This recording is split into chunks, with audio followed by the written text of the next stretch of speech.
Tom J here. Question for Rich. And I know why it's just for Rich. As soon as you hear the question, you'll know. Have carnivores been asking for supplements with animal flavors like bacon, ribeye, or duck instead of plant flavors?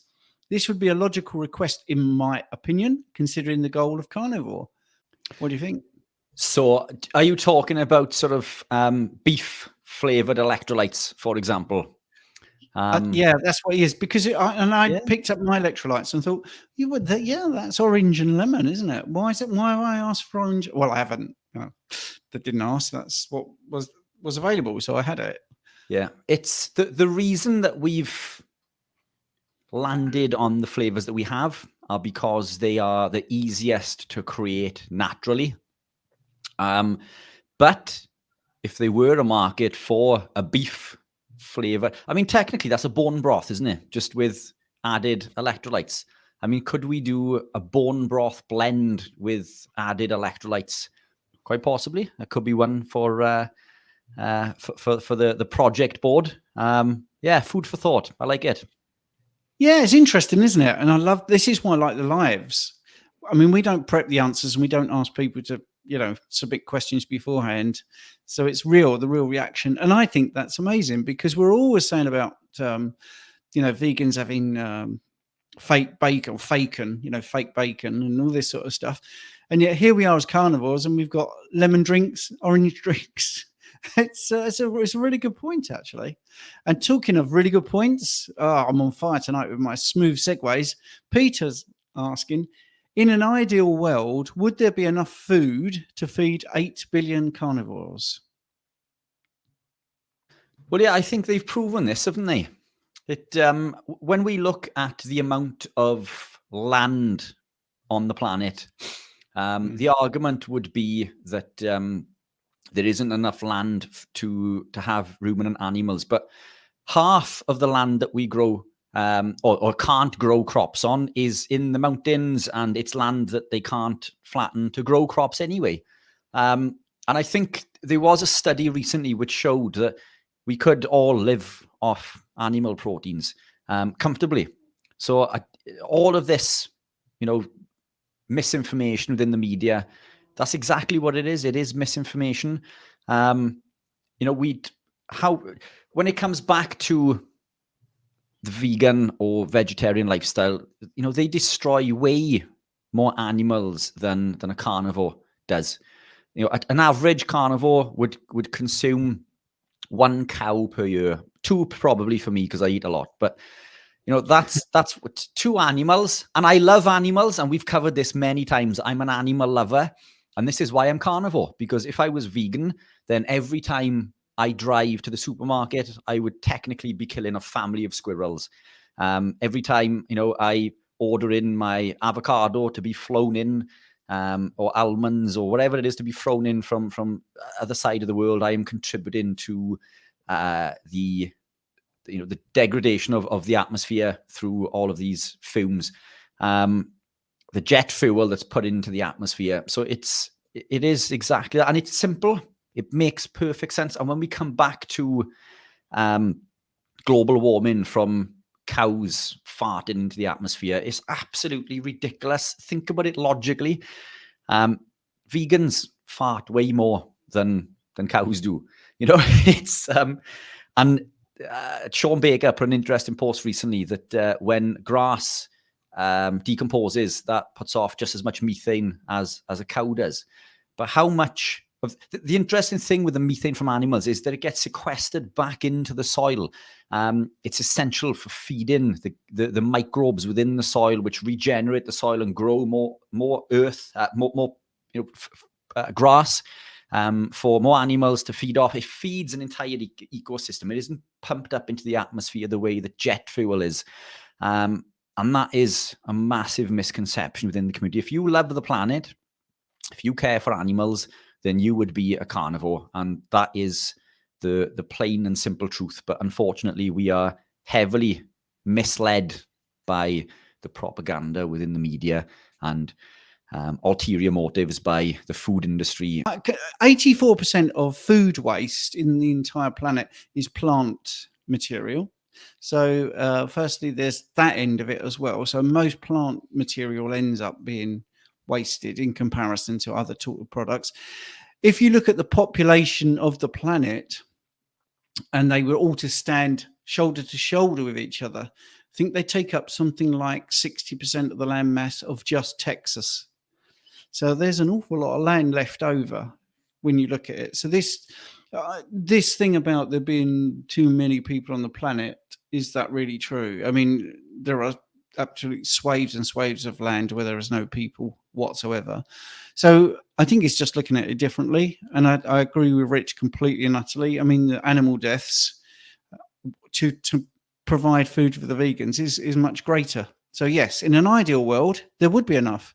I suppose we could be really picky with the semantics of that question to say, yeah, that would make it an ideal world. So the fact that there was 8 billion people, all carnivores, would make an ideal world, if you see sort of circular argument there. Right, anyway, right, let's go on. Ignoring all the hellos and good evenings today because we didn't get through all the questions last week. So Tam is saying, hi, boys, hope you are both well. So got dates for both my knees surgeries, right first, but need to lose another 1.5 stone, which is about 18 pounds for people in America there. So I've hit a wall. Any help? Still eat 6 eggs and steak. Any advice? Already lost 25 kilograms. Do you know Tam? I do indeed. I do indeed. And do you have any advice to? Yeah. Yes. Look, take the yolks out of your egg. Plain and simple. If you're cooking in butter, tallow, lard, ghee, or anything else during cooking, remove that. Gravitate the odd day to pure lean cuts. We want to ramp up the body's ability to oxidize stored body fat over consuming dietary fat. So the less we put in, the more that we ramp up. We're not going to be without. This is why the body stores body fat. It's there to be used at a later date. 25K is absolutely phenomenal. So massive congrats on that. That 1.5 to go as a percentage. That's a baby step for you. And I'm sure that through macro manipulation of reducing dietary fat that you will be hitting that incredibly quickly. But it is as simple as that. I mean, one argument would be to move more. But as I proved during one of the competitions that I did a few years ago, prep for a competition, I dropped, I think it was 28 pounds, or maybe possibly even more in 5 weeks. Most competitors would spend 3 to 6 months on a cut, and I cut for this competition in 5 weeks on 0 cardio, and I did it purely through macro manipulation. That's not fit and healthy. It's not good for the body, but I did it to prove a point that we can ramp up the body's ability to utilize stored body fat purely by twisting that switch. So simple as that. Take egg yolks out, remove any fats from cooking, and gravitate the odd day or two to leaner cuts of meat. Would you introduce any sort of fasting regime for people? Yeah. Fasting is fantastic. It works incredibly well for me. When you're not eating, you're burning stored body fat. And typically the argument would be that, well, when you do eat, you still eat in the same volume, but we have the ability to increase brown fat activation through fasting, which means that the cells have wiggle room.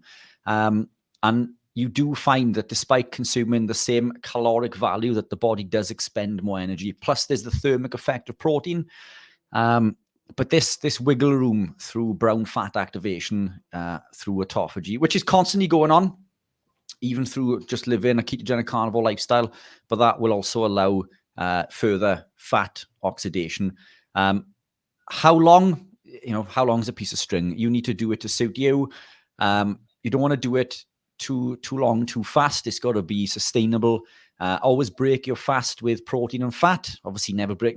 Not that you would break it with carbohydrate, but we do get the feeling that we have earned a treat quite often, and I've seen this very regularly within the keto community. Somebody would do a 24-hour fast and think, oh, I've earned this fast, and then they would eat a sugary treat. This can be detrimental to your health. It can lead to hypoglycemia. So you need to break the fast with fats and proteins. So just continue to eat the foods that you would normally. Yeah, it's brilliant. And you mentioned brown fat there. So I suppose that triggered my brain into cold therapy as well, like cold showers. And that does the same sort of thing. your body is geared up to warm you up rather than promote movement. So it burns fat to do that and make your temperature go up. So there's lots of different strategies you could use. You could look at taking the yolks out of the eggs. So you're reducing the dietary fat. You could look at, a little bit of fasting. You could look at cold therapy. Would that be the right way to sum it up, Rich? Yeah, I think so. I think implementing those, one or all, and you're going to see a rapid movement with weight loss, I should imagine. Tam there. Who do I hit up for Fat Club, please? And how do you join? Well, it's in two places. Mighty Networks is the first place you could try, because that's Richard's baby, but we've both done the same course. It is the same course, babe. Basically, I've got it on the app as well, but Mighty Networks would be the place to go. We can put a link in, and it's really that simple. So thanks for asking. And again, we're not setting people up and asking them to ask these questions. Fat Club, for those that don't know, is an 8-week course, and every beginning of every week, Rich goes through a presentation with me and teaches me all about it. And I am the student. And then in between those days, there's other material about commitment, creating good habits, place for exercise, how many meals per day, your macros, everything you want to know over 8 weeks to get where you want to be. So Mighty Networks.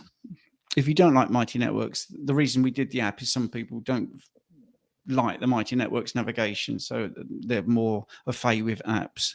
So anyway, we'll put the links in the description tomorrow morning. Right, Matthew, do you recommend any keto low-carb documentaries from streaming services such as Amazon, Prime Video, and Netflix? I like Fat, a documentary featuring Vili Tortorich. Anyway, that I know the name, but I don't know how to pronounce it. Can you think of anything that you'd recommend? Yeah, I think I don't get a chance to watch TV very often. My head is usually in clinical trials research papers. As sad as that sounds. There was one that I watched a few years ago, and I think it was called What's with Wheat. That was incredibly informative at a basic level to explain to people why grains are detrimental to your health. Worth a watch.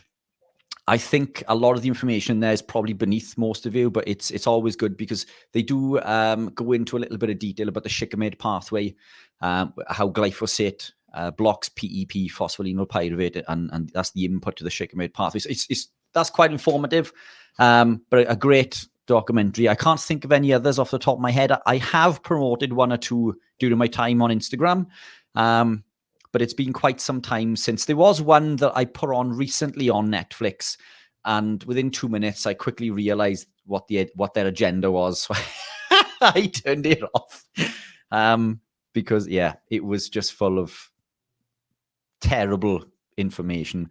But yeah, do you have any, Steve? Yeah, I think there's one called the Sugar Movie, or That Sugar Movie. That sugar film, I think. Yeah. That was incredible. Yeah, very good. Enjoyed that as well. Yeah. That's talking about a film producer who's quite a big wig in Hollywood, and his son was having seizures, and he found the ketogenic diet and also found it absolutely diabolical, the advice he was getting. So he set up this foundation, the Charlie Foundation, I think it's called. That's very good. Tom, we're going to just jump a few comments ahead because there is Tom has put Fat 2, Beyond Impossible, Magic Pill, which I've definitely heard of, Serial Killers 1 and 2, and most of those are free to view. So that's a good question. I think Rich and I are very similar in the fact that neither of us watch TV and documentaries, even documentaries which purport to be sort of on our side, in inverted commas, I find very difficult because they're not for information, they're for entertainment, and they really do take some shortcuts, and it's atrocious. I read all of Graham Hancock's books, which is nothing to do with keto or carnivore, and his documentary was a huge hit on Netflix, and I couldn't stand it. even though I love the subject matter and I love Graham Hancock and think it's great, I was ripping my hair out at how badly produced it was. Now, many, many years ago, when I was involved in the media, I was talking to a documentary maker, the director, and I actually said, when you go into the documentary, are you going in to find out and then report back on what you find? And they went, no, we know where we want to go and we just find the material to back that up. Because it's entertainment. They're not looking to expose or reveal anything in particular. And they were unabashed by that as well, absolutely unabashed about this. And there you go. So let's you look like you want to say something, Rich, or shall we move on? Yeah, no, I just agree. This is why I tend not to watch educational pieces on Netflix or Prime. You know, you always want, even as you say, for the ones that seem to be on our side, we are truth seekers. And, you know, several times we've been hit with comments and studies that seem to give the impression that our lifestyle is detrimental to our health. I live the lifestyle because of all the information that I have read, all the studying that I've done has led me to this path. And I truly believe that this is the healthiest way to live. Should we come across a piece of information that puts that in question, then I would question everything that we're doing. So I'm not wedded to this lifestyle. I'm wedded to being fit and healthy and optimal health. I want to be the fittest and healthiest that I can be. I want to be the best version of myself. If that meant adding in some sort of plant compound, dare I say it, and the evidence was there and I couldn't find any flaws in that evidence, then I would contemplate that. But all of the evidence that I have read, all of the studies and everything that I have carried out myself, my own personal experience has led me to where I am now. So I do question any documentary, whether it be in our favor or not, because there's always a hidden agenda in there, isn't it? But, you know, Game Changers was a big one. I went to the cinema to watch that with a friend of mine, a guy, and I was quite big at the time because I was bodybuilding. He was absolutely huge. So there's just two really built guys going into the cinema together. Not that there's anything wrong with that, but it was, you could see that quite early on that everybody else who was in there was a vegan and they were like getting really well into it. But I was thrown at the end of it. My friend turned on and said to me, but yeah, you know, is that right? And I need to look into it because the evidence seemed so compelling that it had to be true. But then when you break down, you know, those clinical trials research papers, you find that it's all misconception and it's been built, as you say, to fit an agenda. And I don't agree with that, whether it's on our side or not. Yeah, and I think with the Game Changers, I can remember a year after it was out, somebody was asking me about it. So I researched all the people that were featured in there. And off the top of my head, about 15 of them had either given up eating plant-based, become very unwell, or were injured in sport and were not recovering. And it was incredible. Actually, there was even a couple that I think had stopped being vegan in between the filming and the release. So, and I think that's continued. I think even more of the people featured, you know, as time has gone on, have proven themselves to probably spoken too soon or jumped the gun. Anyway, and finally, of course, real world experience. So I've got over 120 success story videos. Now, all those people have remarkable changes in their lifestyle. So if you've got 120 people proving that this way of eating is helpful, you can't say it isn't, because just 120 is not a lot of people, but it is in the scheme of things because I'm just one bloke in the UK. So anyway, let's move on. Phil W. Hi, Phil. Thanks for tuning in again. Would be interested in both of your opinions. Oh, I'm being included in this one. That's good. On intermittent hypoxic training. Do you want me to go first, or do you want to do it, Rich? Fire away. Okay. Well, basically, this is when people go to high altitudes, they come back and they perform better. So when you got an athlete, they go out for 6 weeks, they acclimatize, they are having reduced access to oxygen, and they're medically supervised, and everything's very nuanced. So anyway, what happens is you get this better performance in the person. So, and when they come back for a little while, there's this sort of knock-on effect. And that's down mainly to the production of red blood cells, because it up levels the production of red blood cells, your metabolic rate and respiration in tissues, and everything is absolutely improved. Your utilization of oxygen is optimized. So when you come back to train, you try to mimic that by restricting oxygen supply and intermittently giving you the normal oxygen supply, and your body adapts.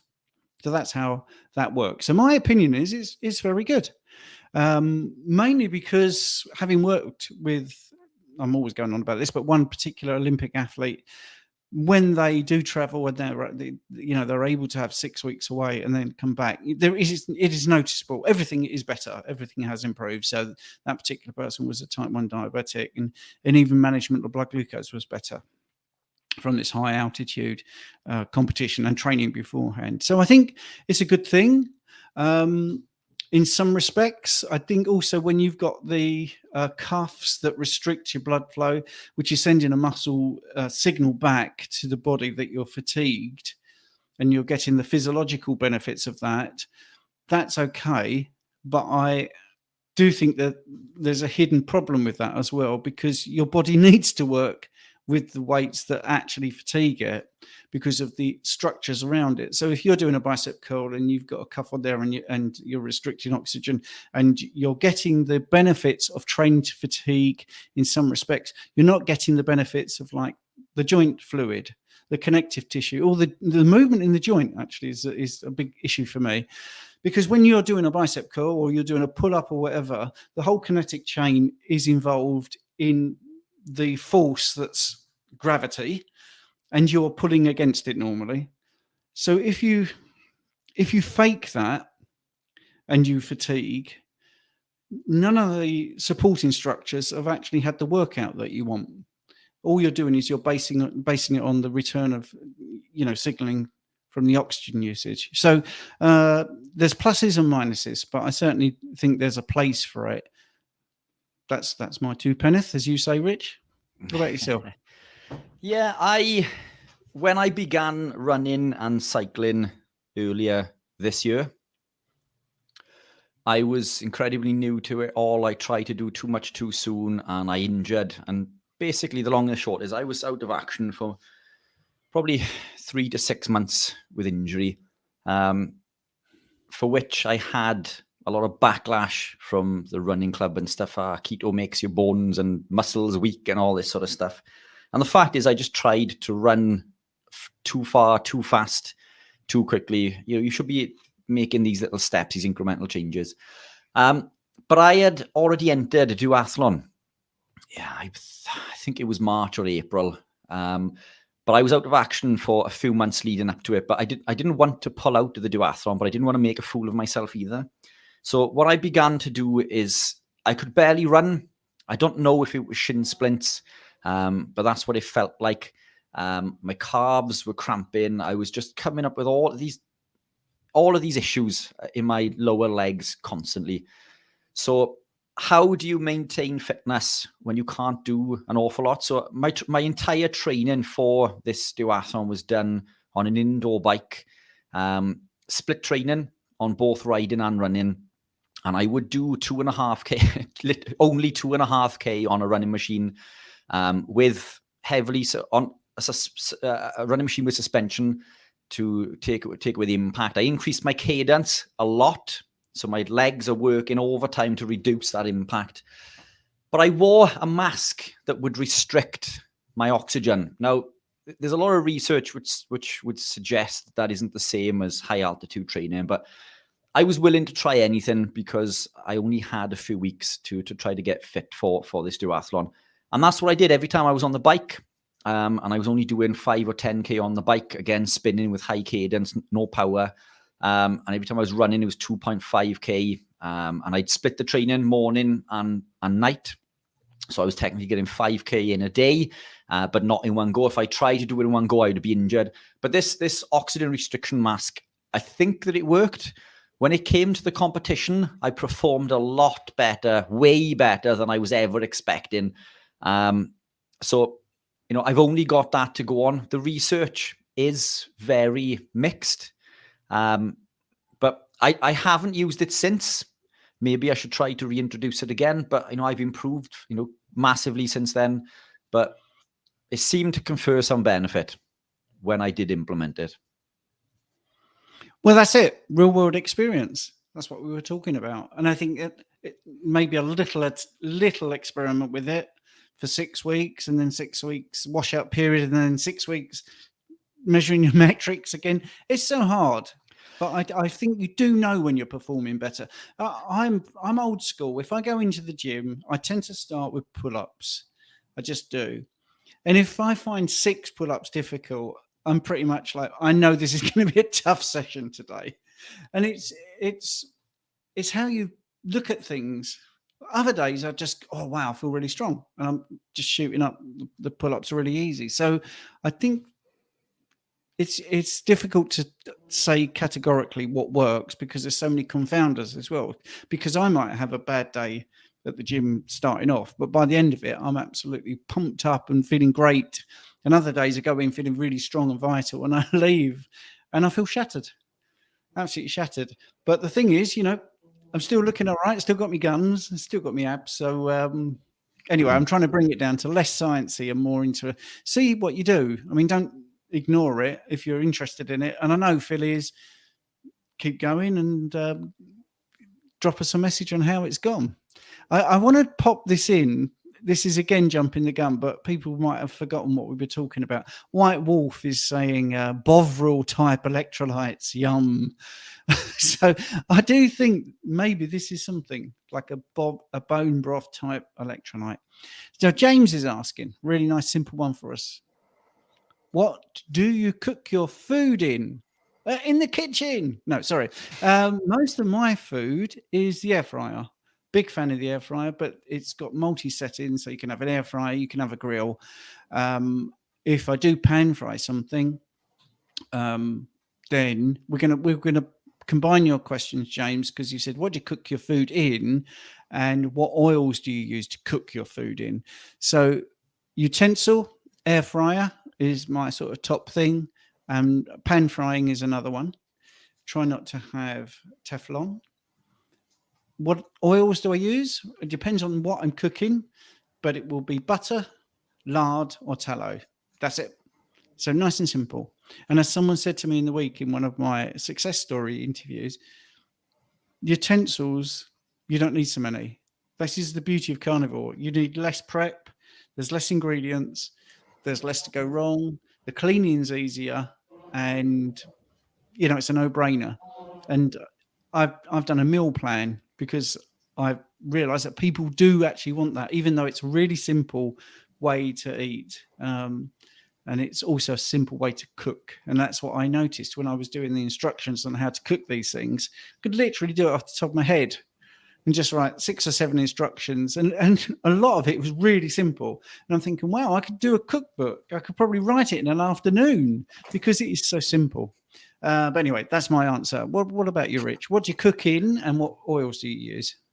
Pan fry everything with the lid, and I don't use any oil or butter, tallow, lard, ghee. Butter, tallow, lard, ghee are my preferences, but I just use the juice from the meats that I'm cooking in, and I'll pour the fats over my meal. I'll put the lid on the pan when I'm cooking, so it's cooking in its own heat. I try not to cook it too quickly, because burning the meat can increase the amount of acrylamide. So I pan fry low and slow. It doesn't take awful long, especially when you put the lid on, but I don't use any oils anymore when cooking. It's been a long time since I've added anything. I'm not against it. I just don't feel that I need to put those in. So that is me. Super boring, but it's as simple as that. No, I used to love cooking. Pictures popped up on my Facebook feed recently, like 5 years ago and 10 years and all this sort of stuff. And the meals that I'm a really good cook, believe it or not. And I make them look incredible as well. And these meals popped up and they looked awesome, but they were predominated with vegetables. and sauces and all this sort of stuff. But I don't eat any of those things anymore. So when I cook now, my meal is just a steak on a plate. And this is why I don't take pictures of my food, because that is it. It's just a lump of meat on a plate. You can't prettify that anymore. I mean, I could slice it up and stagger it, but it's just like, it's there. Plain and simple, super easy, no complications. That's me. Serious question now. So yeah. PJ, hi gentlemen, chest pains on Carnivore. It was suggested to up calcium intake, which seems to help. Any more info on this, please? And your suggestions, thanks. Chest pains are not to be ignored. And if you can get to a healthcare provider, I would definitely be checked out personally. That's what I would say. What would you say, Rich? Not a fan of calcium, as you know. One of the studies that we referenced recently, when we look at these electrolytes as nature intended, they predominate potassium, roughly 4-to-1 potassium to sodium. Then considerably lower is magnesium and calcium. And depending on the source, they're roughly 1-to-1. Yet, and this is how the cell utilizes magnesium and calcium. So calcium excites the cell and magnesium calms it down. The problem is that when we become carnivore, keto, and I'm not against any of these things that I'm going to list. There is a place for these things, and I have done them myself, and I still indulge on some of these things, but we will consume lots of cheese and dairy. We'll consume lots of calcium, or we may even supplement with calcium, and this is why my electrolytes do not contain calcium. But excess calcium consumption can increase cardiovascular disease by as much as 15%. There's several studies that we've referenced, over our time podcasting. And that's a big increase. So we need, and this is the reason a lot of people will cramp also. People think that it's to do with inadequate magnesium, which technically it is, because that ratio is thrown out of whack. So they increase magnesium. The best form is glycinate, but in practice, the best thing to do is reduce your calcium. Take out your calcium, reduce your calcium. This will put the levels back into a better ratio. In regards to chest pains, it's a tough one, isn't it? I mean, there's obviously something not quite right there. But what I have found is a lot of people, when they become carnivore, they seem to reference palpitations. Now, in my experience, what this is the body has lost a considerable amount of fat, and now we're more aware of the things that go on in our body, and we can feel it at the still of night when there's no noise. We can feel our heart beating. We can hear it through our body, and I think this is to do with the fact that we've lost a little bit of body fat, and we're now more tuned into the way that the body's working. If we look at blood pressure, or we put one of the heart monitors on, in the evenings or the nights when I think that I've had palpitations, there's nothing wrong with my heart rate. So I just, somebody said to me recently, I've gone carnivore and I've come out with all these lumps. I'm like, oh, right, okay, well, let's take a look. It turns out that this young lady had lost so much weight that the bones were popping through on, the arms and the shoulders and her face. It was her bones, because she'd lost so much weight. She was now fit and healthy, and she'd never seen or felt the bones before, and she thought that they were lumps.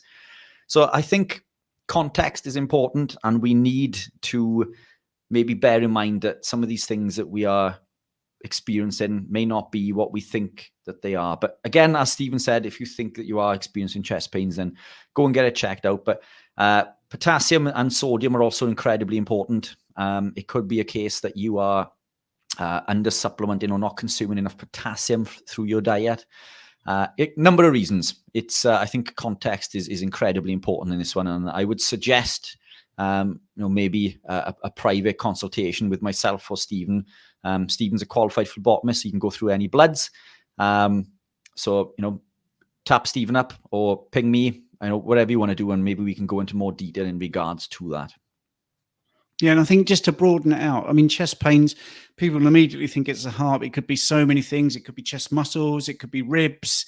It could be respiratory problems. You could have bone issues. It could even be anxiety or stress. Could be grinding your teeth at night and stress that you're suppressing during the day that's coming out during the night and giving you anxiety and therefore giving you some sort of chest pains as well. So yeah, and because it's a serious thing, we're both saying seek sort of help straight away and get it checked out and find out exactly what's going on, because you can't ignore chest pain. Right, and context would be handy. So yeah, more information is the better. Hope that's helped. Right, people are making suggestions for your business, which I think is really good. Cud Kiddie, I think your next project should be affordable carnivore beef snack like pemmican, clean meaty fuel for people on the go. So we do have a range of clean sort of jerkies and stuff, and yeah, those are available through the website. Something similar. We could increase that range again. Unfortunately, I mean, because we cater for the low carb, keto, and carnivore community, the carnivore is still an incredibly small percentage of the business.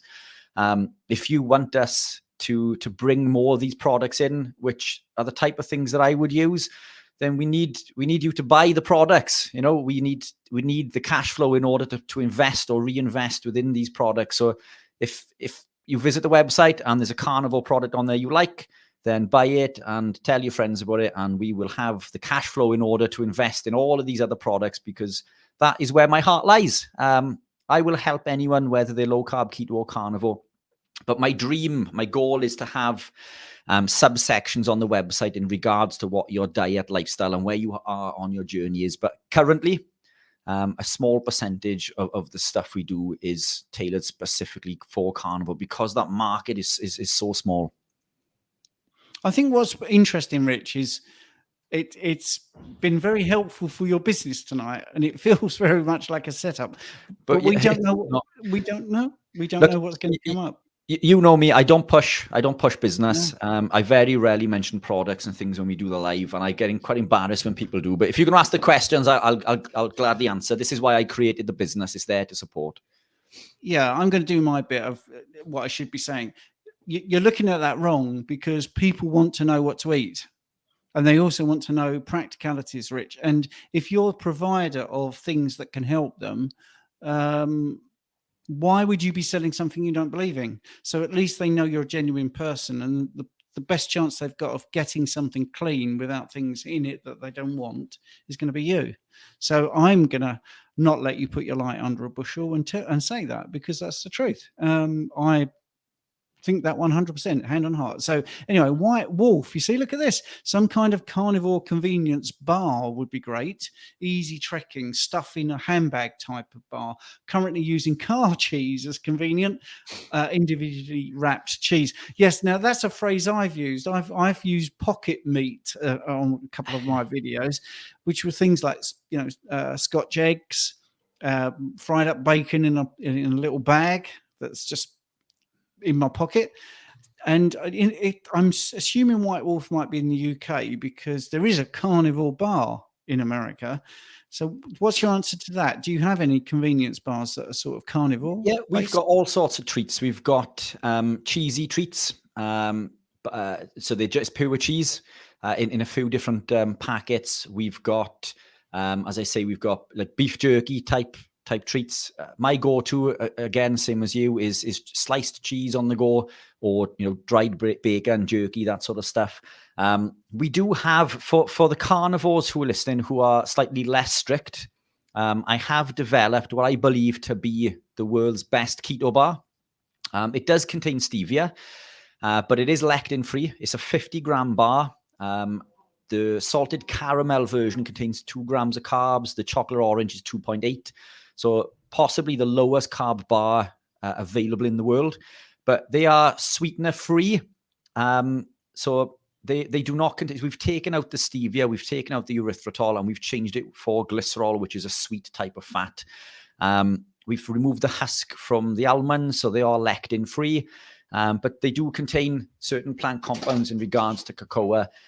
So if you are slightly less strict, these are a fantastic alternative that contain MCT, medium chain triglycerides, in the form of C8. Super handy for those who are less strict. and they are probably our #1 seller in regards to snacks and treats.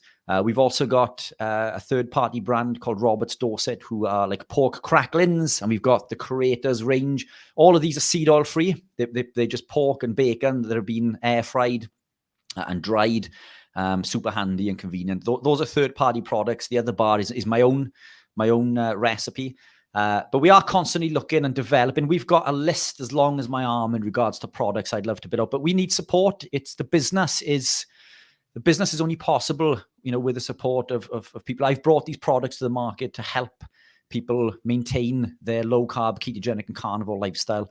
But unless people spread the word and support the business, then there's no funds available to further the business and bring it. The unflavored electrolytes, which we've mentioned time and time again. We allocated a slot to produce these early next year.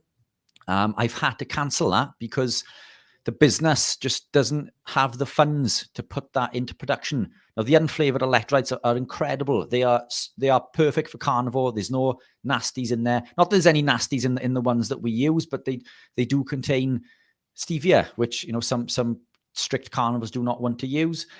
These ones are completely stevia free, but it's we've had to knock that, and we don't have currently a production date for it.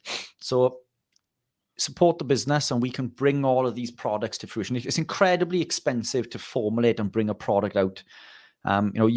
Steve, my wife and I have put 3 houses into the business. Everything that we own has gone into the business in order to bring these products to make people able to sustain the lifestyle, whether they are low carb all the way up to being strict carnivore. But we need that support back in order to bring these products out.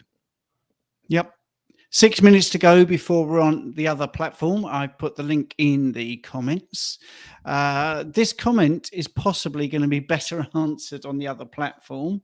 Thoughts on cultured meats that are being promoted. So this is things like Beyond Burger and all that type of stuff. So I will skim over what my thoughts, because I think it might be something for the next hour at 8 p.m. But firstly, you're looking at cost. The cost of production is actually quite vast. They keep saying, well, there's going to be advancements in technology which will be able to scale up this production. A big one is people don't want them.